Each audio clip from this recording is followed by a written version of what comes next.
sommes réunis en intersyndicale CGT, FAFPT, FO, SNUTER, FSU et SUDCT pour vous alerter sur la situation des ATSEM. Malgré la parution des décrets par le gouvernement début mars, aujourd'hui la situation des ATSEM reste très compliquée, les luttes locales se multiplient. Aujourd'hui, l'intersyndicale, soutenue par les parents, par la communauté éducative des écoles, tenait à alerter la population, les médias, sur les enjeux par rapport à ce personnel territorial que sont les ATSEM. Oui, alors effectivement, on est très mécontente parce que malheureusement, on est largement très féminisé dans notre profession et on continue à être extrêmement polyvalente. Donc dès le matin, on est là à l'accueil avec l'enseignante dans la classe, donc on accueille les enfants, peu importe les sections, ça va de la petite section, moyenne section et grande section.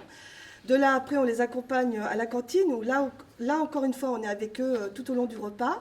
Puis plus tard, on peut se retrouver donc au dortoir, à la surveillance du dortoir. Donc on les surveille pendant toute l'heure de leur sieste.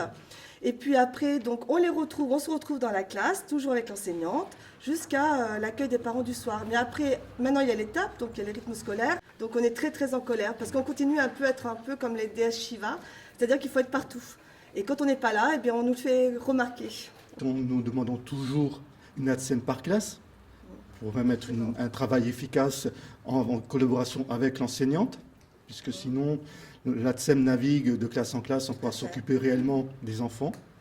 Nous demandons une reconnaissance de la pénibilité de ce métier, aujourd'hui chose qui n'est pas faite. Nous demandons un vrai déroulement de carrière, ce qui est un peu compliqué selon les ratios, etc., avec une vraie possibilité de passage en B. Aujourd'hui, il y a une ouverture, mais c'est insuffisant. Une vraie définition des tâches des ATSEM, il y a des progrès qui ont été faits, mais ce n'est pas suffisant. Les décrets de mars 2018 sont un progrès, mais un progrès insuffisant à ce jour pour arriver à une véritable reconnaissance du métier d'ATSEM. Dans ce décret, il y a pour nous une chose qui est relativement importante, c'est que les ATSEM n'avaient aucune perspective de carrière jusqu'ici en dehors de leur propre catégorie.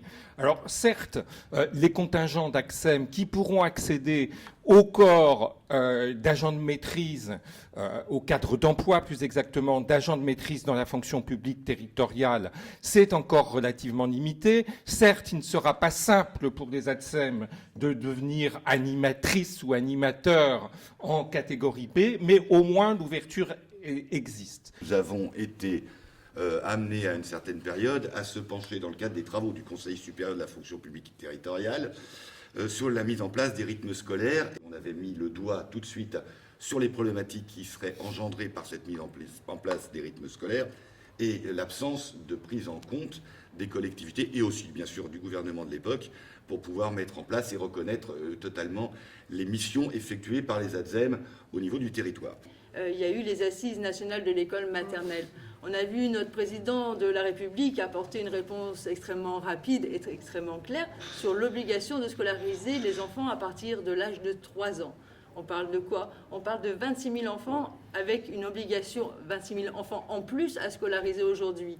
À la louche, environ 1000 classes en plus. On va dire alors environ 1000 ATSEM en plus. Quelle confiance peut-on avoir en ce gouvernement qui fait de telles annonces et qui, en parallèle, annonce déjà 70 000 suppressions de postes dans la fonction publique territoriale? Aujourd'hui, l'intersyndicale appelle l'ensemble des ATSEM à se mobiliser en grève reconductible dès demain. Pour le coup, on n'est pas sans savoir que ce sont les vacances scolaires. Chaque zone s'organisera au mieux en fonction des disponibilités et des vacances.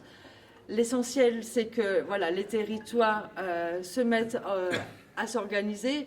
Actuellement, plusieurs assemblées générales ont lieu pour définir les modalités d'organisation de ces mobilisations. Elles pourront avoir diverses formes, des débrayages, des journées de grève, des assemblées générales, des alertes aux parents. Les territoires sont en train donc du coup de décider de leurs actions et nous, à l'intersyndicale, nous ne manquerons pas de diffuser ces actions de lutte afin qu'on rejoigne tous, ATSEM et fonctionnaires, le mouvement unitaire fonction publique du 22 mai prochain.